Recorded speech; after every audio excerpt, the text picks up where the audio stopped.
S Shivappa ಅವರೇ, ನಮ್ಮ ಸುದ್ದಿಗಾರ ವಾಹಿನಿಗೆ ಬಂದಿರೋದಕ್ಕೆ ತಮಗೆ ಸ್ವಾಗತ. ಇವರು ವಾರ್ಡ್ ನಂಬರ್ 29 ಕಾರ್ಪೊರೇಟರ್ ಆಗಿದ್ರು. ಆಲ್ಮೋಸ್ಟ್ 1996 ಇಂದ 2001 ತನಕ ಕಾರ್ಪೊರೇಟರ್ ಆಗಿದ್ರು ಕಾಟನ್ಪೇಟೆ ವಾರ್ಡಲ್ಲಿ. ಆಗ PS ಪ್ರಕಾಶ್ ಅವರಿಗೂ PC ಮೋಹನ್ ಅವರ ನೇತೃತ್ವದಲ್ಲಿ ಜನತಾದಳದಲ್ಲಿ ಕಾರ್ಪೊರೇಟರ್ ಆಗಿದ್ರು ಹಾಗೂ ಹೆಲ್ತ್ ಕಮ್ಯುನಿಟಿ ಚೇರ್ಮನ್ ಆಗಿದ್ರು ಬೆಂಗಳೂರು ವಾರ್ಡ್ಗೆ. ಸೊ ಸರ್, ನಮ್ಮ ಪ್ರಶ್ನೆ ಇಷ್ಟೇ. ಸೊ ಈಗ 96 ಇಂದ 2001 ತನಕ ನೀವು ಕಾರ್ಪೊರೇಟರ್ ಆಗಿದ್ರಿ. ಸೊ ಆ ಎಕ್ಸ್ಪೀರಿಯನ್ಸ್ ಹೇಗಿತ್ತು ಸರ್? ನಾವು 90ರಲ್ಲಿ ಚುನಾವಣೆ ಆದಮೇಲೆ ನಮಗೆ ಏನು ಅಂದರೆ ವಾರ್ಡು ದಿನ ಬೆಳಿಗ್ಗೆ ಅಂದರೆ ವಾರ್ಡು ಪ್ರದಕ್ಷಿಣೆ ಆಗೋದು. ವಾರ್ಡಲ್ಲಿ ಏನು ಸಮಸ್ಯೆ ಇದನ್ನು ಅದನ್ನು ಖುದ್ದಾಗಿ ನಾವೇ ಹೋಗಿ ಏರೆ ಮೇಲೆ ಮಾಡ್ತೀವಿ. ಮತ್ತು ಆ ಸಮಸ್ಯೆಗಳು ಇದು ಮೋಸ್ಟ್ಲಿ ನಮ್ಮ ಹಳೆಯ ಸಿಟಿಯಲ್ಲಿ ನೀರು, ಕುಡಿಯೋ ನೀರು ಮತ್ತು ಸ್ಯಾನಿಟರಿದೇ ಹೆಚ್ಚಿಗೆ ಕೊಂಡೊಂಡಿದ್ದು. ರಸ್ತೆಗಳು ತೀರಾ ಹಂಗೆಟ್ಟೋಗಿದ್ದು. ನಾವು ದಿನ ಪ್ರತಿದಿನ ಬೆಳಿಗ್ಗೆ ಕೆಲವು ಏರಿಯಾಗಳನ್ನ ನೋಡೋದು, ಅಲ್ಲಿ ಏನು ಸಮಸ್ಯೆ ಇದೆ ಅದನ್ನು ನೋಟ್ ಮಾಡಿಕೊಂಡು ಸಮಸ್ಯೆನ ಪರಿಹರಿಸ್ತಾವೆ. ಇದು ಎಲ್ಲಿ ಸೇರುತ್ತೆ ಅದು ನಮ್ಮ ಕಾಟನ್ಪೇಟೆ ವಾರ್ಡು ಬಂದು ಮಾಡಿರೋ ಪಕ್ಷ ತನಕ ನಮ್ಮ ವಾರ್ಡು ವಿಸ್ತೀರ್ಣ. ಕಾಟನ್ಪೇಟೆಯಲ್ಲಿನೂ ನಮ್ಮದು OTC ರೋಡು, ಕಾಟನ್ಪೇಟೆ ಮತ್ತು ಸುಲ್ತಾನ್ಪೇಟೆ ತನಕ ಲಿಮಿಟ್ಸ್ ಸಿಟಿಯಲ್ಲಿ ಇಷ್ಟು ನಮ್ಮ ಒಂದು ಸರಹದ್ದು. ಅಲ್ಲಿ ಸಮಸ್ಯೆಗಳಿರೋದ್ರೆ ಕುಡಿಯೋ ನೀರು ಹೆಚ್ಚಿಗೆ ನಮಗೆ ತೊಂದರೆಗಳಾಗ. ಆಮೇಲೆ ಸ್ಯಾನಿಟೇಷನ್ನು ಹಳೆ ಪೈಪ್ಗಳಿತ್ತು, ತುಂಬ ಕಮ್ಯುನಿಟಿಗಳಿತ್ತು. ಅದನ್ನು ನಾವು ಖುದ್ದಾಗಿ ಭೇಟಿ ಮಾಡಿ ಆದಷ್ಟು ಪೈಪ್ಗಳನ್ನ ಚೇಂಜ್ ಮಾಡಿದ್ವಿ. ರಸ್ತೆಗಳು ಫುಲ್ಗೇಟ್ ಹೋಗಿದ್ದು, ಸಿಮೆಂಟ್ ಕಾಂಕ್ರೀಟ್ ರಸ್ತೆಗಳು ಹಾಕಿ ಜನರಿಗೆ ಸೌಲಭ್ಯ ಮಾಡಿಕೊಟ್ಟಿದ್ದೀವಿ. ಸರ್, ನೀವು ಜನತಾದಳದಲ್ಲಿ ನಿಮ್ಮ ಕೊಡುಗೆ? ಜನತಾದಳದಲ್ಲಿ ನಾನು ಸಕ್ರಿಯ ಕಾರ್ಯಕರ್ತನಾಗಿದ್ದೆ. ನನ್ನ ಒಂದು ಸೇವಾ ಮನೋಭಾವವನ್ನು ಗುರುತಿಸಿ ನಮ್ಮ ಪಕ್ಷದ ಮುಖಂಡರು 96ರಲ್ಲಿ ನನಗೆ ಒಂದು ವಾರ್ಡ್ಗೆ ಸ್ಪರ್ಧೆ ಮಾಡೋಕ್ಕೆ ಅವಕಾಶ ಮಾಡಿಕೊಟ್ರು. ನಾನು ಮುಂಚೆಯೂ ಧಾರ್ಮಿಕ ಸೇವೆ ಮತ್ತು ಸಾರ್ವಜನಿಕರ ಮಧ್ಯೆ ಇದ್ದು ಸೋಷಿಯಲ್ ವರ್ಕ್ ಮಾಡ್ತಾ ಹೋಗಿದ್ದು ಗಮನಿಸಿದ್ದು ಜನ ನನಗೆ ಮತ ನೀಡಿ ಗೆಲ್ಲಿಸ್ಕೊಟ್ರು. ಅದೇ ರೀತಿ ನಾನು ಸೇವೆಯಲ್ಲಿ ಸೇವೆ ಮಾಡಿದ್ದವರಿಗೆ ಅನುಕೂಲನೂ ನಮ್ಮ ಕೈಲಾಯನ್ನ ನಾವು ಮಾಡ್ತೀವಿ. ಸರ್, ಹಾಗೆ ಹೆಲ್ತ್ ಕಮ್ಯುನಿಟಿ ಚೇರ್ಮನ್ ಆಗಿದೆ ಮೂರು ವಾರ್ಡ್. ಸೊ ನಿಮ್ಮ ಕೊಡುಗೆ?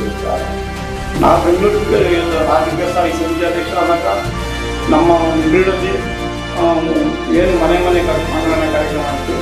ಬೆಳಗಾವಿಯಿಂದ ನಾವು ಅದೇ ಟೈಮಲ್ಲಿ 3 ವಾರ್ಡನ್ನು ಪರಿಚಯ ಮಾಡಿಸ್ವಿ. ಮನೆ ಕಸ ಕಲೆಕ್ಟ್ ಮಾಡೋದು, ತೊಟ್ಟಿಗಳನ್ನ ಆದಷ್ಟು ರಿವ್ಯೂ ಮಾಡೋದು. ಯಾಕೆಂದರೆ ರಸ್ತೆಗಳಲ್ಲಿ ಎಲ್ಲದರಲ್ಲಿ ಕಸ ಹಾಕ್ಬಿಡೋರು, ಅದಾಗಬಾರ್ದು ಅನ್ನೋ ಒಂದು ದೃಷ್ಟಿಯಿಂದ ಸ್ವಚ್ಛತೆಗೆ ಆದ್ಯತೆ ಕೊಡ್ತಾ ಇದ್ವಿ ನಾವು. ಆಮೇಲೆ ವಾರಕ್ಕೊಂದ್ಸರಿ ಏನು ಮಾಡ್ತಾ ಇದ್ವಿ, ಇಂಜಿನಿಯರಿಂಗ್ ಡಿಪಾರ್ಟ್ಮೆಂಟು ಮತ್ತು ನಾವು ಹೆಲ್ತ್ ಡಿಪಾರ್ಟ್ಮೆಂಟು ಇಬ್ಬರು ಕಾರ್ಮಿಕರನ್ನ ಸೇರಿಸಿ ಇನ್ಸೆಂಟ್ರಿ ಕ್ಲೀನಿಂಗ್ ಅಂತ ವಾರ್ಡ್ಗಳಲ್ಲಿ ಹಾಕ್ಕೊತಾ ಇದ್ವಿ. ಎಲ್ಲ ಒಟ್ಟು 50 ಜನ 60 ಜನ ಆದರೆ ಒಂದು ಕಡೆ ಮೇನ್ ರೋಡ್ಗಳಲ್ಲಿ ವಾರ ಒಂದು ಕಡೆ ಸ್ವಚ್ಛತೆ ಮಾಡಿ ಅದನ್ನು ಹೆಚ್ಚಿಗೆ ನಾವು ಇದು ಮಾಡ್ತಾ ಇದ್ವಿ. ಇಂಥ ನಮ್ಮ ಚಟುವಟಿಕೆಗಳು, ಸೇವಾ ಚಟುವಟಿಕೆಗಳು ಹಂಚ್ಕೊಂಡಿದ್ದೆ. ಮತ್ತು ಅಗ್ರಹಾರದಲ್ಲಿ ಮಾಡಿ ರೋಡ್ ಫಸ್ಟ್ ಕ್ಲಾಸಲ್ಲಿ ಕಾವೇರಿ ನೀರು ಇದ್ದೇವಿನ ಇನ್ನು ಒಳಗಡೆ ಎಲ್ಲ ಕಾವೇರಿ ನೀರು ಇರಲಿಲ್ಲ. ನಮ್ಮ ಒಂದು ಅವಧಿಯಲ್ಲಿ 45 ಲಕ್ಷ ರೂಪಾಯಿ ಗೋಲ್ಡ್ಗೆ ಹಣ ಕಟ್ಟಿ ಕಾರ್ಪೊರೇಷನಿಂದ ಕಾವೇರಿ ನೀರಿನ ಒಂದು ಸೌಕರ್ಯ ಮಾಡಿಕೊಟ್ಟು, ಅಲ್ಲಿ ರಸ್ತೆಗಳು ಸಹ ಅಷ್ಟೇ ಮಣ್ಣು ರೋಡ್ ಇತ್ತು. ಅದು ಹೂವಿನ ತೋಟ ಅಂತ ಅದಕ್ಕೆ ಆ ರಸ್ತೆಗೆ ನೇತಾಜಿ ನಗರ ಅಂತ ನಾವು ಮಾರ್ಪಾಡು ಮಾಡಿದ್ವಿ. ಮಳೆ ಬಂದರೆ ಮಣ್ಣು ಕೆಸರು ರಸ್ತೆಯಲ್ಲಿ ನಡಿಬೇಕಾದ ಪರಿಸ್ಥಿತಿ ಇತ್ತು. ಅಲ್ಲಿ ಕಾವೇರಿ ನೀರು ಮತ್ತು ರಸ್ತೆಗಳನ್ನೆಲ್ಲ ಮಾಡಿಕೊಟ್ಟಿದ್ವಿ. ಅಲ್ಲಿ ಜನ ಸಂತೋಷವಾಗಿ ಇದ್ದಾರೆ. ಮತ್ತು ಬೋರ್ವೆಲ್ಗಳು ಆ ಕಾಲದಲ್ಲಿ ಕುಡಿಯೋ ನೀರಿಗೆ ಭಾಳ ಸಮಸ್ಯೆ ಇತ್ತು. ನಾವು ಎಲ್ಲ ಕಡೆ ಎಲ್ಲಿ ನೀರು ನಮಗೆ ಚೆಕ್ ಮಾಡ್ಬಿಟ್ಟು ಪಾಯಿಂಟ್ ನೀರಲ್ಲಿ ಚೆನ್ನಾಗಿ ಬರ್ತದೆ ಅಂತ ಕಡೆ ಎಲ್ಲ ಬೋರ್ವೆಲ್ ಹಾಕಿ ಲೈನಿಂಗ್ ಜನರಿಗೆ ಅನುಕೂಲ ಮಾಡ್ತೀವಿ. ಹಾಗೆ ಇನ್ನೊಂದು ಕೇಳ್ಕೊಂಡ್ರೆ, ನಿಮ್ಮ ಪೀರಿಯಡ್ ಅಲ್ಲಿ ನೀವು ಯಾವಾಗ ಕಾರ್ಪೊರೇಟರ್ ಆಗಿದ್ರಿ, ಫಸ್ಟ್ ಟೈಮ್ ಇಂದ ಬ್ಯಾಂಗ್ಳೂರಲ್ಲ ಕಸ ಸಂಗ್ರಹಣೆ ನೀವು ಮಾಡಿಕೊಟ್ಟಿದ್ದೀರಾ? ಕಸ ನಮಗೆ ಕಲೆಕ್ಷನ್ ಮಾಡೋದು, ಬೆಲ್ಗಾಡಿಗಳಲ್ಲಿ ಮನೆಗೆ ಪೌರ ಕಾರ್ಮಿಕರು ಹೋಗಿ ಕಸ ಕಲೆಕ್ಟ್ ಮಾಡೋದು. ಆ ಒಂದು ಕಾರ್ಯಕ್ರಮ ನೂತನ ಕಾರ್ಯಕ್ರಮ ನಮ್ಮ ಒಂದು ಅವಧಿಯಲ್ಲಿ ಆಗಿದ್ದು. ಸೊ ಆಗ ಹಸಿ ಸಂಗ್ರಹಣ ಮತ್ತೆ ವೈಟ್ ವೇಸ್ಟ್, ಡ್ರೈ ವೇಸ್ಟ್ ಅಂತ ಇತ್ತು, ಹಾಗೂ ಇಲ್ಲ ಆಗಿರಲಿಲ್ಲ ಮೊದಲು. ಯಾಕೆಂದರೆ ಪ್ರಾಜೆಕ್ಟ್ ಹೋಗಿ ಮೊದಲು ಬಿಟ್ಟಿದ್ದರಿಂದ ಕಸ ಯಾವುದೇ ರೀತಿ ತಗೋತಾರೆ. ಈಗ ಅದನ್ನ ವರ್ಗೀಕರಣ ಮಾಡೋಕ್ಕಿದ್ದಾರೆ. ನಾವು ನಮ್ಮ ಅವಧಿಯಲ್ಲಿ ಅದಿಲ್ಲ, ಬರೀ ಕಸ ಸಂಗ್ರಹ ಮಾಡೋ ಮಾತ್ರ ಇದ್ದು ಮತ್ತೆ ಸ್ವಚ್ಛತೆಗೆ ಹೆಚ್ಚಿಗೆ ನಾವು ಒತ್ತು ಕೊಟ್ಟಿದ್ವಿ. ಸರ್, ಹಾಗೆ ಕಾಮಗಾರಿ ಹೇಗಿತ್ತು ನಿಮ್ಮ ಕ್ಷೇತ್ರದಲ್ಲಿ? ನೀವು ಮಾಡ್ತಿದ್ದಂಥ ಕಾಮಗಾರಿಗಳು ಹಾಗೂ ಎಲ್ಲ ಅಧಿಕಾರಿಗಳು ಹೇಗಿತ್ತು ನಿಮ್ಮ ಅವಧಿಗಳಲ್ಲಿ? ನಮ್ಮ ಅವಧಿಗಳಲ್ಲಿ ವರ್ಷಕ್ಕೆ 20 ಲಕ್ಷ 30 ಲಕ್ಷ ಕೊಡೋದು ಹೆಚ್ಚಿಗೆ ಕಾಮಗಾರಿ ಕೆಲಸಕ್ಕೆ. ಆದ್ರೆ ಆ ದುಡ್ಡುಗಳಲ್ಲಿ ನಾವು ಕೆಲಸಗಳನ್ನ ಸಿಮೆಂಟ್ ರೋಡ್ಗಳು ಇತ್ಯಾದಿ ಸ್ವಚ್ಛವಾಗಿ ಮಾಡಿ ಏನು ಒಂದು ಅನುದಾನ ಇದೆ ಅದನ್ನು ಪೂರ್ಣವಾಗಿ ಬಳಸೋದಾಗಲಿ ಮತ್ತು ಕ್ವಾಂಟಿಟಿ ವರ್ಕ್ ಮಾಡ್ತಾರೆ. ಯಾವುದೇ ರೀತಿ ಈ ವರ್ಷ ಆದರೆ ಪ್ರವರ್ಷ ರಸ್ತೆ ಕೇಳುವಂಥ ಸಂಸ್ಥೆ ಇಲ್ಲ. ಒಂದು ಸಾರಿ ಸಿಮೆಂಟ್ ರಸ್ತೆ ಆಗ್ತಾರೆ 10-15 ವರ್ಷ ಬಾಕಿ ಕೊಡುವಂಥ ಒಂದು ಕಾಮಗಾರಿ ಕೆಲಸ ಮಾಡ್ತಾರೆ. ಕಮ್ಮಿ ಅಂದರೆ 6 ದಪ್ಪ ಸಿಮೆಂಟ್ ರಸ್ತೆಗಳು ಅಂತ. ಮತ್ತು ಅಧಿಕಾರಿಗಳು ಅದೇ ರೀತಿ ನಮ್ಮ ಜೊತೆ ಚೆನ್ನಾಗಿ ಹೊಂದ್ಕೊಂಡಿದ್ದು ಕೆಲಸಗಳು ನಾವೇನೇ ಸಾನಿಧ್ಯ ಕರೆಕ್ಟಾಗಿದೆ ನೀರು ಬರ್ತಾರ ಅಂತ ಹೇಳಿದ್ರೆ ಇಮಿಡಿಯೇಟ್ಲಿ ಅಧಿಕಾರಿ ಫೋನ್ ಮಾಡಿದ್ರೆ ಅದನ್ನ ಸಮಸ್ಯೆ ಬಗೆಹರಿಸ್ತಾರೆ. ಈ ಒಂದು ರೀತಿಯ ಹೊಂದಾಟ ಚೆನ್ನಾಗಿತ್ತು. ಸೊ ಹಾಗೆ ಕಾಮಗಾರಿ ನಿಮ್ಮ ಕ್ಷೇತ್ರದ ಆವಾಗಿನ ಕಾಮಗಾರಿ ಹೇಗಿತ್ತು, ಹಾಗೆ ಇವಾಗ ನಡೀತಿರೋ ಬೆಂಗಳೂರಿನ ಕಾಮಗಾರಿ ಹೇಗಿದೆ? ಆಗಿನ ಕಾಂಟ್ರಾಕ್ಟರ್ಗಳಿಗೆ ನಮಗೂ ಅಷ್ಟೇ ಚುನಾಯಿತ ಪ್ರತಿನಿಧಿಗಳು ನಮ್ಗೆ ಹೆಸರು ಕೊಡಬೇಕು ಅನ್ನೋ ಉದ್ದೇಶದಲ್ಲಿ ಕೆಲಸಗಳನ್ನ ತುಂಬ ನೀಟಾಗಿ ಮತ್ತು ಪರ್ಫೆಕ್ಟಾಗಿ ಕ್ವಾಲಿಟಿ ಮಾಡಿ ಅಂತ ಹೇಳ್ತಾ ಇದ್ವಿ. ಈಗ ಗುತ್ತಿಗೆದಾರರು ಹಂಗೆ ಇದ್ದಾರೆ ಮತ್ತು ಚುನಾಯಿತ ಪ್ರತಿನಿಧಿಗಳು ಅದ್ರ ಬಗ್ಗೆ ತಲೆ ಕೆಡಿಸ್ಕೊಳ್ಳಲ್ಲ. ಏನೋ ಕೆಲಸ ಆಗ್ತಾ ಇದೆ ಮಾಡ್ಕೊಂಡು ಹೋಗ್ಲಿ ಅನ್ನೋ ಮಟ್ಟಕ್ಕೆ ಅವ್ರೆ. ನಾವು ಆ ರೀತಿ ಮಾಡೋಕ್ಕೆ ಬಿಡ್ತಾ ಇಲ್ಲ. ಯಾಕೆಂದರೆ ರಾತ್ರಿ ಹೊತ್ತು ಕಾಂಕ್ರೀಟ್ ರೋಡ್ ಆಗ್ತಾ ಇದ್ರೆ ನಾವೇ ರಾತ್ರಿ ಹೊತ್ತು ನಿಂತ್ಕೊಂಡು ಖುದ್ದಾಗಿ ಕೆಲಸ ತಗೋತಾ ಇದ್ವಿ. ಆ ಥರ ಒಂದು ಇತ್ತು, ನಮಗೆ ಸೇವಾ ಮನೋಭಾವ. ಈ ಕಾಲದಲ್ಲಿ ಕೆಲವರು ಗುತ್ತಿಗೆದಾರರು ಆಗಿ ಇದ್ದಾರೆ ಮತ್ತು ಕೆಲಸ ಮಾಡಿಸ್ಕೊಂಡವರು ಅದೇ ರೀತಿ ಇದ್ದಾರೆ. ಅವ್ರು ಏನು ಮಾಡ್ತಾರೋ ನೋಡ್ತಾರೆ, ಕಣ್ಣಿಸ್ಕೊಂಡು ಹೋಗ್ತಾ ಇರ್ತಾರೆ. ಆ ಪರಿಸ್ಥಿತಿ ಆಗಿಬಿಟ್ಟು. ಸರ್, ಹಾಗೆ ನಮ್ಮ ಸುದ್ದಿಗಾರ ವಾಹಿನಿ ಕಡೆಯಿಂದ ಹಲವಾರು ಪ್ರಸಾರ ಮಾಡಿದ್ವಿ. OTC ರಸ್ತೆ ಆಗಿರ್ಬೋದು, ಕಾಟನ್ಪೇಟೆ ಕ್ಷೇತ್ರ, ಪ್ರತಿಯೊಂದು ಸ್ಕ್ಯಾಮ್ ಆಗಿರ್ಬೋದು, ಇಲ್ಲ ಕಾಮಗಾರಿ ಆಗಿರ್ಬೋದು, ಕಲ್ಪೆ ಕಾಮಗಾರಿ ಆಗಿರ್ಬೋದು, ಯಾವುದೇ ಕಾಮಗಾರಿ ಆಗಿದ್ರು ಸೆರೆ ಆಗ್ತಿಲ್ಲ. ಸೊ ನೀವಿದ್ದ ಟೈಮಲ್ಲಿ ಈ ರೀತಿ ಇಂಥ ಸಮಸ್ಯೆ ಇತ್ತಾ, ಹೇಗಿತ್ತು ನಿಮ್ಮ ಟೈಮಲ್ಲಿ? ಇಲ್ಲ, ನಾವಿದ್ದ ಕಾಲದಲ್ಲಿ ನಾವು ಖುದ್ದಾಗಿ ಬೇರೆ ಪ್ರದೀಕ್ಷಣೆ ಮಾಡ್ತಾ ಇದ್ವಿ. ಬೇರೆ ಪ್ರದೀಕ್ಷಣೆ ಮಾಡ್ತಾ ಇದ್ದಾಗ ನಮಗೆ ಅಲ್ಲಿ ಸ್ಥಳೀಯ ಸಮಸ್ಯೆ ಏನು ಅಂತ ನಮ್ಗೆ ಗೊತ್ತಾಗೋದು. ಅದ್ರ ಮೇಲೆ ನಾವು ಕೆಲಸಗಳನ್ನು ಮಾಡ್ತಾ ಇದ್ವಿ.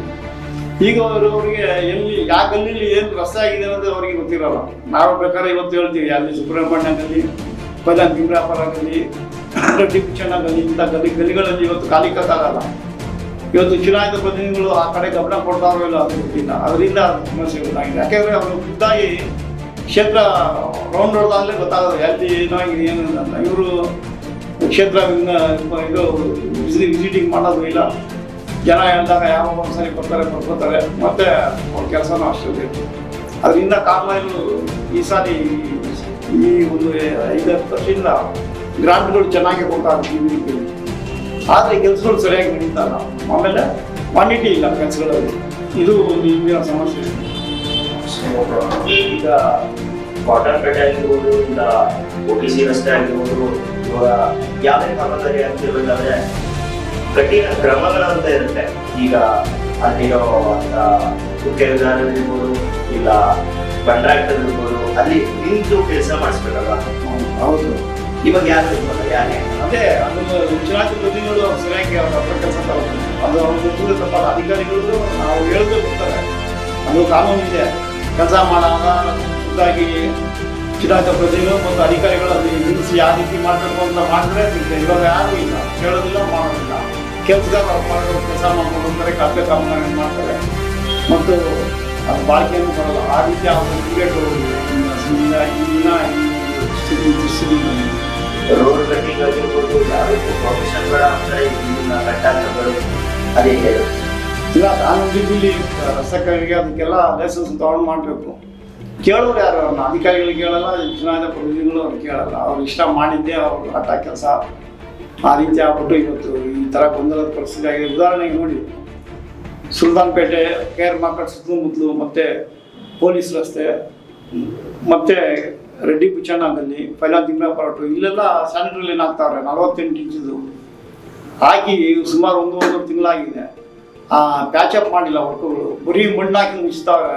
ಏನು ಹಳ್ಳ ಹೊಡೆದಿಲ್ಲ ಅದನ್ನ. ಮಳೆ ಬಂದರೆ ಆ ಮಣ್ಣು ಜೇಡಿ ಮಣ್ಣಾಗಿ ಜನ ಓಡಾಡುವಾಗ ಜಾರು ಬೀಳ್ತಾರೆ. ಗಾಡಿಗಳಲ್ಲಿ ಹೋಗೋರಂತೂ ನಿಧಾನಕ್ಕೆ ಹೋಗಿಲ್ಲ ಅಂದರೆ ಬಿದ್ದು ಕೈಕಾಲು ಕೊಟ್ಬಿಡ್ತಾರೆ. ಈ ಒಂದು ಪರಿಸ್ಥಿತಿ ಉಂಟಾಗಿದೆ. ಅದ್ರ ಬಗ್ಗೆ ನಿಮ್ಮ ಚಾನಲ್ ಮುಖಾಂತರ ನಾವು ಹೇಳೋದೇನು ಅಂದರೆ, ಈ ಒಂದು ಸಮಸ್ಯೆಯನ್ನು ಬಗೆಹರಿಸೋಕ್ಕೆ ಅಧಿಕಾರಿಗಳು ತಾವು ಖುದ್ದು ಈ ಸ್ಥಳಗಳನ್ನ ಭೇಟಿ ಮಾಡಿ. ಯಾಕೆಂದರೆ ನೀವು ಓಡೋದು ನಿಮ್ಗೆ ಗೊತ್ತಾಗುತ್ತೆ ಜನರ ಕಷ್ಟ ಏನು ಅಂದ್ಬಿಟ್ಟು. ಮಳೆ ಬಂದು ಅಂತ ಹೇಳೋಕ್ಕಾಗಲ್ಲ, ಮಣ್ಣು ಮೇಲೆ ಕಾಲಿಕಕ್ಕೆ ಆಗಲ್ಲ, ಜಾರ್ತಾರೆ, ಗಾಡಿಗಳೊಳಗವರು ಬೀಳ್ತಾರೆ. ಈ ಥರ ಪರಿಸ್ಥಿತಿ ಕೆಲಸ ಆದಮೇಲೆ ಒಂದು 15 ವರ್ಷ ನೀವು ಏನು ಆ ಪ್ಯಾಚರ್ಕು ಮಾಡೋದು ನಿಮ್ಮ ಕೆಲಸ ಮಾಡಿ ಮುಗಿಸಿ ಅಂತ ನಾನು ಈ ಟೈಮಲ್ಲಿ ನಾನು ಕೇಳ್ಕೊತೀನಿ ಸರ್. ಹಾಗೆ ಈಗಿನ ಗುತ್ತಿಗೆದಾರರು BBMP ಆಗಿರ್ಬೋದು, ಇಲ್ಲ BWSSB ಆಗಿರ್ಬೋದು, ಗುತ್ತಿಗೆದಾರರು ಇದ್ದಾರಲ್ಲ, ಸೊ ಆಗಿನ ಟೈಮಲ್ಲಿ ನಿಮ್ಮ ಮತ್ತೆ ಗುತ್ತಿಗೆದಾರರ ಬಗ್ಗೆ ಹೇಗಿತ್ತು ಕನ್ವರ್ಸೇಷನ್ ಆಗಿರ್ಬೋದು? ಈಗ ನೋಡಿದ್ರೆ ಯಾರಾದ್ರೂ ಕೇಳಕ್ ಹೋದ್ರೆ ಗುಂಡಾಗಿರಿ ಮಾಡ್ತಾರೆ. ಸೊ ಹಾಗೆ ಹೇಗಿತ್ತು ನಿಮ್ಮ ಮತ್ತೆ ಅವರ ವ್ಯಕ್ತಿತ್ವ? ಇಲ್ವಾ? ಇಲ್ಲ ಮನೆಯವರು ಮತ್ತೆ ಯಾವ್ದಾದ್ರು ಕಾಮಗಾರಿ ಆಗಿರ್ತೀರೋ ನೇಬರ್ಸ್ ಅವರು ಅವರ ಹೇಗಿತ್ತು ಸಂಬಂಧ? ಅಲ್ಲ, ನಾವು ಯಾವಾಗಲೂ ಅಷ್ಟೇ ಗುತ್ತಿಗೆದಾರರ ಹತ್ರ ಕೆಲಸ ತಗೋತಾರೆ. ನಾವು ಅವ್ರದ್ದೇನು ಕೆಲಸ ಆಗಿದೆ ಕೆಲಸ ನೀಟಾಗಿ ಮಾಡುವಂತ ಅವ್ರ ಹತ್ರ ಹೇಳಿ ತಗೋತಾರೆ. ಇವಾಗಿರೋರು ಅವ್ರನ್ನ ಮಾತಾಡ್ಸೋಕೆ ಹೋಗಲ್ಲ. ಅವ್ರ ಪಾಡಿಗೆ ಅವರು ಏನೋ ಮಾಡ್ಕೊಂಡು ಹೋದ್ರೆ ಇವರು ಕಣ್ಣು ಮುಚ್ಕೊಂಡು ಕೂತಿದ್ರೆ ಅವ್ರು ಹಂಗೆ ಮಾಡೋದು.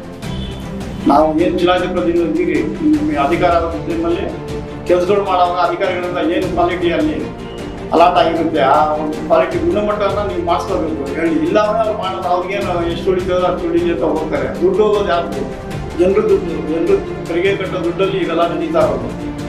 ಈ ಥರ ಇದೆ. ಅದನ್ನು ಚುನಾಯಿತ ಪ್ರತಿನಿಧಿಗಳು ಅರಿಸ್ಕೊಂಡು ಮತ್ತೆ ಅಧಿಕಾರಿಗಳ ಹತ್ರ ಕೆಲಸ ತಗೋಬೇಕು ಅಷ್ಟೇ. ಅವರು ಯಾರಿದ್ರು ಕೆಲಸ ಮಾಡ್ತಾರೆ.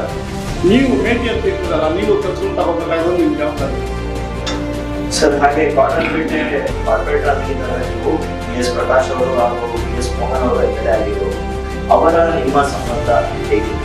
ಇಲ್ಲ, ಅವರು ಎಮ್ ಎಲ್ ಎ ಆಗಿದ್ದು ನಾವು ಕಾರ್ಪೊರೇಟ್ ಆಗಿದ್ದು ನಮ್ಮ ಕೆಲಸಗಳು ನಾವು ನಮ್ಮ ಏರಿಯಾದಲ್ಲಿ ನಮಗೇನು ಜನರಿಗೆ ಸಮಸ್ಯೆಗಳು ಬರಬಾರ್ದು. ಜನರ ಸಮಸ್ಯೆನ ಯಾವುದೇ ರೀತಿಯಲ್ಲಿ ಜನರಿಗೆ ಸಮಸ್ಯೆ ಆಗ್ತಾರೆ ನೋಡ್ಕೊಳ್ಳೋದ್ರಲ್ಲಿ ನಾವು ಚಟುವಟಿಕೆ ವಹಿಸಿ ಕೆಲಸ ಮಾಡ್ತಾ ಇದ್ದೀವಿ. ಅವರು ಚುನಾಯಿತ ಪ್ರತಿನಿಧಿಯಾಗಿದ್ದು ಅವರು ಬಂದು ಕೆಲಸ ಮಾಡೋರು, ಅವರ ಕೆಲಸ ಅವ್ರು ಮಾಡ್ತಾ ಇರಲಿಲ್ಲ. ಜನರ ಸಮಸ್ಯೆ ಹೆಚ್ಚಿಗೆ ಆಗಿರಲಿಲ್ಲ. ಬೇಕಾದ್ರೆ ನೀವು ವಿದ್ಯಾರ್ಥಿ ಪ್ರಕಾರ ನೀವು ಹಳೆ ಬೇಕಾದ್ರೆ ನೀವು ವಾರಿ ತಗೊಂಡೋಗಿಲ್ಲ ಅಂತ ಕೇಳಿ ಹೇಳ್ತಾರೆ. ಮುಂಚೆ ಕಾರ್ಪೊರೇಟ್ಗಳು ಚುನಾಯಿತ ಪ್ರತಿನಿಧಿ ಅಂತ ಹೇಳ್ತಾರೆ. ನಮಗೆ ಆಸೆ ಆಗಿದೆ. ಯಾವುದೋ ಒಂದು ಫಂಕ್ಷನ್ ಬರ್ತಾರೆ, ಮತ್ತೆ ಬಂದು ಹೋದ್ಮೇಲೆ ಮತ್ತೆ 6 ತಿಂಗಳು 1 ವರ್ಷ ಆ ಕಡೆಗೆ ದರ್ಶನ ಕೊಡಲ್ಲ. ಆ ಥರ ಇದ್ದಾಗ ಅಲ್ಲಿ ಸಮಸ್ಯೆ ಏನು ಅಂತ ಅವ್ರು ಗೊತ್ತಾದ್ರೆ ತಾನೇ ಕೆಲಸ ಮಾಡೋಕ್ಕೆ. ಇದು ಅಲ್ಲಿ ಆಗಿರೋ ಇಲ್ಲಿ ಗ್ಯಾಪ್ಗಳು ಅಧಿಕಾರಿಗಳಿಗಾಗಲಿ ಚುನಾಯಿತ ಪ್ರತಿನಿಧಿಗಳಿಗಾಗಲಿ ಎಲ್ಲಿ ಏನು ಕೆಲಸ ಮಾಡಬೇಕು ಅಂತ ಗೊತ್ತಿದ್ರೆ ಅವ್ರು ಮಾಡ್ತಾರೆ. ಎಲ್ಲರೂ ಏನು ಮಾಡ್ತಾರೆ, ಸುಮ್ಮನೆ ಏನೋ ಗೆದ್ದಿದ್ದೀವಿ ಒಂದು 5 ವರ್ಷ ಟೈಮ್ ತಳ್ಕೊಂಡೋಗೋಣ ಅಂತ ಅವ್ರ ಪಾಡಿಗೆ ಅವ್ರ ಕೆಲಸಗಳು ಏನೋ ಇಷ್ಟ ಬಂದಿದ್ದು ಮಾಡ್ಕೊಂಡು ಹೋಗ್ತಾ ಇದ್ದಾರೆ. ಇದು ಆಗಿರೋದು ಅನಾನುಕೂಲತೆಗಳು ಇವತ್ತು ಬೆಂಗಳೂರಿನ ಸ್ಥಿತಿ. ಸರ್, ಹಾಗೆ ನಿಮ್ಮ ಕ್ಷೇತ್ರದಲ್ಲಿ ಹಲವಾರು ಒತ್ತುವರಿ ಆಗಿದೆ. ಜಾಗ ಆಗಿರ್ಬೋದು, ಇಲ್ಲ 4th ಫ್ಲೋರ್ 5th ಫ್ಲೋರ್ ಆಗಿ ರಚಿಸ್ತಾ ಇದ್ದಾರೆ. ಸೊ ಇದ್ರ ಬಗ್ಗೆ ಏನು ಹೇಳ್ತೀರಾ? ಅದ್ರ ಬಗ್ಗೆ ಏನಂದ್ರೆ ಜನರು, ನಮ್ಮ ಲೋಕಲ್ ಜನರು ಮತ ಕೊಡ್ತೀವಿ, ಅವ್ರ ಹತ್ರ ನಾವು ಕೇಳೋಕ್ಕಾಗಲ್ಲ ಅಂತ ಪರಿಸ್ಥಿತಿ ಬಂದಿದೆ. ಅಧಿಕಾರಿಗಳು ಹೋಗಿ ನೋಡಬೇಕು, ಅವರು ಒಂದು ನೋಡೋಲ್ಲ. ಅದು ನೋಡೋಕೆ ಹೋದರೆ ಎಲ್ಲಿಂದ ನಾವು ಫೋನ್ಗಳು ಬರುತ್ತೆ. ಅವರು ಪಾಪ ಒಂಥರ ಆ ವಿಚಾರದಲ್ಲಿ ಮನೆಗಳು ಕಾನೂನು ವಿರುದ್ಧ ಬೆಂಗಳೂರು ಸಪೋರ್ಟ್ ಮಾಡ್ತೀರಾ? ಅಲ್ಲ, ಚುನಾಯಿತ ಪ್ರತಿನಿಧಿ ಬಂದು ಹೇಳಿದಾಗ ನಾವು ಕೇಳ್ಕೊಂಡಾಗ ಏನಣ್ಣ, ನಾವು ನಮ್ಮದು ಇಡೀ ಉದಾಹರಣೆ ಹೇಳ್ತೀನಿ. 4 ಜನ ಅಣ್ಣ ತಂದು ಇರ್ತಾರೆ. ಸೈಟ್ ಅವ್ರಿಗೆ 20-25 ಅಷ್ಟು ಜಾಗ ಇರುತ್ತೆ. 4 ಜನನೂ ಭಾಗ ಮಾಡ್ಕೋಬೇಕು. ಏನು ಮಾಡ್ತಾರೆ, ಒಂದೊಂದು ಫ್ಲೋರ್ ನಾವು ಹಾಕೋತೀವಿ ಅಂತ ಅಣ್ಣ ತಂದು 4 ಜನನೂ ಹಾಕೋತಾರೆ. ಅಂಥ ಕರುಣಾಜನಕ ಪರಿಸ್ಥಿತಿ ಬಂದಾಗ ನಾವೇನು ಸಪೋರ್ಟ್ ಮಾಡ್ತೀವಿ ಅಂತ ಹೇಳಲ್ಲ. ಅಂತ ಒಂದು ಸಮಯ ನಿಮಗೂ ಬಂದಾಗ ನೀವೇನು ಮಾಡ್ತೀರಾ? ಅಲ್ಲ, ನಿಮ್ಮ ಮತದಾರರು ನಮ್ಮ ಮತದಾರರು ಅಂತಿದ್ದೀರಲ್ಲ, ಸೊ ಅದಕ್ಕೆ ಕೇಳಿದೆ. ಅಲ್ಲ ಹೇಳೋದು ನಮಗೆ ಮಾನವೀಯತೆ ಅಲ್ಲಿ ಬಿಟ್ಬಿಡುತ್ತೆ. ಯಾಕೆಂದ್ರೆ ನೋಡಿ ಅಣ್ಣ, ನಾವು ಕಟ್ಕೊಳ್ಳೋದಾಗಿಲ್ಲ ಅಂದ್ರೆ ನಾವು ಸೈಟ್ ಮಾಡಿದ್ರೆ 4 ಜನಕ್ಕೆ ದುಡ್ಡುಗಳು ಬರೋಲ್ಲ. ಏನೋ ನಾವು ಇರೋ ಜಾಗದಲ್ಲಿ ಒಂದು ಅಷ್ಟು ಕಟ್ಕೋತೀವಿ ಅಂತ ಹೇಳಿ ಕಟ್ಕೊಳ್ತಾರೆ. ನಾವು ಅಧಿಕಾರಿಗಳು ನೋಡೋದು ಹಿಂಗಂತಾರೆ. ಆದರೆ ಜಾಗನ ಹೆಣ್ಕೊಳ್ಳೋದು ಮಾಡೋದಾಗ ಅದನ್ನ ನಾವು ಬಿಡಲ್ಲ. ನಮ್ಮ ನಗರ ಪಾಲಿಕೆ ಸುತ್ತಾಗಿರ್ಬೋದು, ಮತ್ತೆ ಇಂಥದ್ದಾಗಿ ಜಾಗಕ್ಕೆ ಅದಕ್ಕೆ ನಾವು ಸಪೋರ್ಟ್ ಮಾಡಲ್ಲ. ಮನೆ ಕಟ್ಟೋ ವಿಚಾರದಲ್ಲಿ ನಮ್ಮ ಮತದಾರರು ನಮಗೆ ದಿನ ನಾವು ಮಾತಾಡ್ತೀವಿ. ಅವರಿಂದ ನಾವು ನಮಗೆ ಮಾನವೀಯತೆ ಸ್ವಲ್ಪ ನೋಡಿಸ್ತೀವಿ ಅಷ್ಟೇ. ಜಾಗೃತಿ ಬಗ್ಗೆ ಮಾಡೋದಿಲ್ಲ. ನೋಡ್ಬೋದು, ಸುತ್ತಾಪೇಟೆಯಲ್ಲಿ ಎಲ್ಲಿ ನೋಡಿದ್ರು ಬಿಲ್ಡಿಂಗ್ ನೋಡಿದ್ರೆ 4 ಇಂದ 5-6 ಫ್ಲೋರ್ ತನಕ ಹೋಗಿದೆ. ಅದು ಕಾನೂನು ವಿರುದ್ಧನೇ ಕಮರ್ಷಿಯಲ್ ವಿರುದ್ಧ ಇದೆಯಲ್ಲ. ಸೊ ನೀವೇನು ಆಕ್ಷನ್ ತಗೊಳ್ಳೋದು? ನಾವು ನಮ್ಮ ಫ್ರೀಡಮ್ ನಾವು ಅಧಿಕಾರಿಗೆ ಇಲ್ಲ ನಮ್ದು ಅಲ್ಲ, ಆ ಅಭಿವೃದ್ಧಿ ಇವಾಗ ಆದ್ರೆ ಅವಾಗ ನಮ್ಮ ಫ್ರೀಡಲ್ಲ 1-2 ಗ್ರೂಪ್ಗಳು ಇದ್ರೆ ಹೆಚ್ಚು ಅಷ್ಟು 5-6 ಫ್ಲೋರ್ ಇಲ್ಲ ಜಾಗ ಎಲ್ಲಿ ನೋಡಿದ್ರೆ 5 ಫ್ಲೋರ್ 6 ಫ್ಲೋರ್ ಏನು ಮಾಡೋಕ್ಕಾಗುತ್ತೆ ಆ ಥರ ಒಂದು. ಸೊ ಈಗಿನ ಅಧಿಕಾರಿಗಳು ಏನು ಎಚ್ಚೆತ್ತುಕೊಂಡು ಅಲ್ಲ, ಅವ್ರಿಗೆ ಕಂಪ್ಲೇಂಟ್ ಹೋಗ್ತಾ ಇದೆ ಇಲ್ಲ ಗೊತ್ತಿಲ್ಲ ನಮಗೆ. ಅವರು ಕಂಪ್ಲೇಂಟ್ ಹೋಗಿ ಅವರು ಹೋಗ್ತಾರೆ ನೋಡ್ತಾರೆ ಏನು ಮಾಡ್ತಾರೆ ಅದು ಗೊತ್ತಾಗ್ತಲ್ಲ. ಆ ಥರ ಒಂದು ಮಾಡಿ ನಮ್ಮ ಫೀಲ್ಡ್ನಲ್ಲಿ ಏನೋ ಗ್ರೌಂಡು ಫಸ್ಟು ಸೆಕೆಂಡ್ ಹಾಕೋರು ಅವರು ಈಗಾದರೆ ಒಂದು ಅಡಿಷನಲ್ ರೂಮ್ ಹಾಕೊಳ್ತಾರೆ ಬಿಟ್ಟರೆ 4 ಫ್ಲೋರ್ 5 ಫ್ಲೋರ್ ಎಲ್ಲ ಅವಾಗ ಇರಲಿಲ್ಲ. ಈಗೀಗ ಎಲ್ಲ ಯಾವ ಬಿಲ್ಡಿಂಗ್ ಕಟ್ಟಿದ್ರೆ 5 ಫ್ಲೋರ್ ಕಟ್ಟಿಲ್ಲ. ಆ ಥರ ಒಂದು ಪ್ಲಾನ್ ಅಂತೂ ಕೊಡೋಲ್ಲ. ಜೊತೆಗೆ 40-30 ಇಷ್ಟೊಂದು ಕೊಡ್ತಾರೆ, 60-40 ಇಷ್ಟೊಂದು ಕೊಡ್ತಾರೆ. ಅದನ್ನು ನಾವು ಬೆಂಗಳೂರು ಸಿಟಿ ಸುತ್ತಮುತ್ತ ಎಲ್ಲರೂ ಕಟ್ಟಡ ವಿಚಾರದಲ್ಲಿ ಎಲ್ಲ ಕಾನೂನು ಮೀರೇ ಮಾಡ್ತಾರೆ ಅನ್ನೋದು ಧೈರ್ಯವಾಗಿ. ಸೊ ಅಧಿಕಾರಿಗಳು ನಿಮ್ಮ ಟೈಮಲ್ಲಿ ಹಾಗೆ ಈಗಿನ ಟೈಮಲ್ಲಿ ಅಧಿಕಾರಿಗಳು ಇಲ್ಲ, ಅದೇ ನಮ್ಮ ಕಾಲದಲ್ಲಿ ನಾವು ಅಧಿಕಾರಿಗಳು ನಮಗೆ ನಮ್ಮ ಸಮಸ್ಯೆ ಏನು ಹೇಳಿದ್ರು ಸ್ಪಂದನೆ ಮಾಡ್ತಾರೋ ಮತ್ತೆ ಇಮಿಡಿಯೇಟ್ಲಿ ಮಾಡ್ತಾರೋ. ನಾವು ಹೇಳಿದ್ವಿ ಈ ವಾರದಲ್ಲಿ ನಾವು ಮುಂದೋಗ್ತೀವಿ, ಬರೋವಾರ ಇಲ್ಲಿ ಬರೋಷ್ಟರಲ್ಲಿ ಈ ಕೆಲಸ ಆಗಿರ್ಬೇಕು ಅಂದರೆ ಅವರು ಸದಾಯಗದ ಪ್ರಯತ್ನ ಪಟ್ಟು ಆ ಕೆಲಸ ಮಾಡಿ ಮುಗಿಸ್ತಾರೆ. ಆ ಥರ ಒಂದು ಈಗ ಎಷ್ಟೇ ಕಂಪ್ಲೇಂಟ್ ಆಗಿ BWSSB ಆಗಿರ್ಬೋದು, BBMP ಆಗಿರ್ಬೋದು, ಇಲ್ಲ ಬೆಸ್ಕಾಂ ಆಗಿರ್ಬೋದು, ಬೆಸ್ಕಾಂ ಅಂತ ಬಂತು ಅಂದ್ರೆ ನೀವು ನೋಡ್ಬೋದು ಸುಲ್ತಾನ್ಪೇಟೆ ಆಗಿರ್ಬೋದು, ಕಾಟನ್ಪೇಟೆ ಆಗಿರ್ಬೋದು, ಅವರ ಕಂಬದ ಮೇಲೆ ಬೇರೆ ಥರ್ಡ್ ಪಾರ್ಟಿ ಆಗಿರ್ಬೋದು, ಇಂಟರ್ನೆಟ್ ಆಗಿರ್ಬೋದು, ಕೇಬಲ್ ಆಗಿರ್ಬೋದು, ಅವ್ರದ್ದೆಲ್ಲ ಭಯ ಸೇರಿ ಬರುತ್ತೆ. ದಿಸ್ ಇಸ್ ಇಲ್ಲೀಗಲ್ ಅಲ್ವಾ? ಆಮೇಲೆ ಏನು ಅಂದ್ರೆ ಅದಕ್ಕೆ ಮುಖ್ಯ ಕಾರಣ ಇಲ್ಲಿ ಚುನಾಯಿತ ಪ್ರತಿನಿಧಿಗಳು MLA ಇರ್ಬೋದು, ಕಾರ್ಪೊರೇಟರ್ಗಳು ಇರ್ಬೋದು, ಎಷ್ಟೇ ಕಂಪ್ಲೇಂಟ್ ಮಾಡಿದ್ರು 10 ದಿವಸ ಕಂಪ್ಲೇಂಟ್ ಮಾಡಿ, ನಮ್ಮ ಸುದ್ದಿಗಾರ ವಾಹಿನಿಯಿಂದಲೇ ಕಂಪ್ಲೇಂಟ್ ಮಾಡಿ, BWSSB ಆಗಿರ್ಬೋದು, BBMP ಆಗಿರ್ಬೋದು, ಈ ಬೆಸ್ಕಾಂ ಆಗಿರ್ಬೋದು, ಅವರವರ ಸಮಸ್ಯೆಗಳನ್ನ ಅವರವರಿಗೆ ಹೇಳಿದೀವಿ. ಆದ್ರೆ ಇವತ್ತು ತನಕ ಹಿಂದಿನ ತನಕ ಆ ಸಮಸ್ಯೆ ಬಗೆಹರಿದಿಲ್ಲ. ಅದಕ್ಕೆ ಕಾರಣ ಏನಾಗಿದೆ, ಕಸ್ಟಮರ್ ಕೇರ್ ಅಂತ ಹೇಳ್ತಾರೆ. ಕಸ್ಟಮರ್ ಕೇರ್ ಏನ್ ಬಿಡಬೇಕು, ಸುಮ್ಮನೆ ಅದನ್ನು ಪ್ರಚಾರಕ್ಕೆ ತಗೋತಾರೆ ಅಷ್ಟೇ, ಕೆಲಸಗಳು ಮಾಡ್ತಾರ. ಯಾಕೆಂದ್ರೆ ನಾವು ಖುದ್ದಾಗಿ ಬೆನ್ನು ಬಿದ್ರೇನೆ ಅವ್ರ ಅಧಿಕಾರಿಗಳು ಕೆಲಸ ಮಾಡೋದು. ಸುಮ್ಮನೆ ಕಂಪ್ಲೇಂಟ್ ಹಾಕ್ಬಿಟ್ಟು ನಿಂತ್ಕೊಂಡ್ರೆ ಕೆಲಸ ಮಾಡಿದ ಪರಿಸ್ಥಿತಿಲಿ ಇವತ್ತಿಲ್ಲ. ಆ ಥರ ಒಂದು ಜನರಿಗೆ ಉಪ್ಪುಗಟ್ಟೆ ಹೋಗಿದೆ ಕೆಲಸದ ಒಂದು ಕೆಲಸದ ಬಗ್ಗೆ.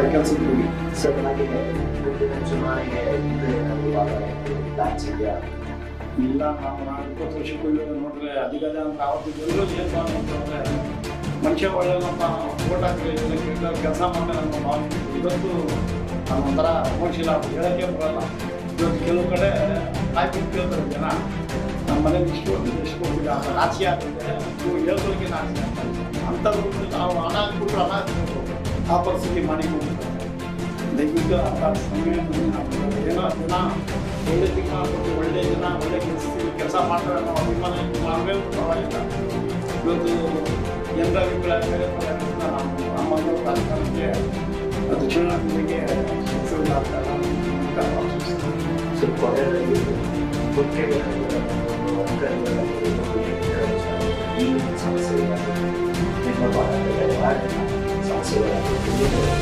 ಅಲ್ಲೇ ಯಾವುದು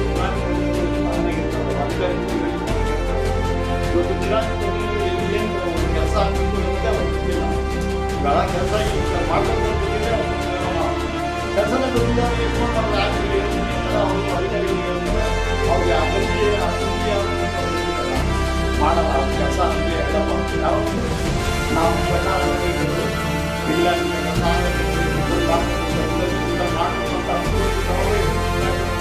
ಅಧಿಕಾರಿಗಳು ಮಾಡ್ತಾರೆ.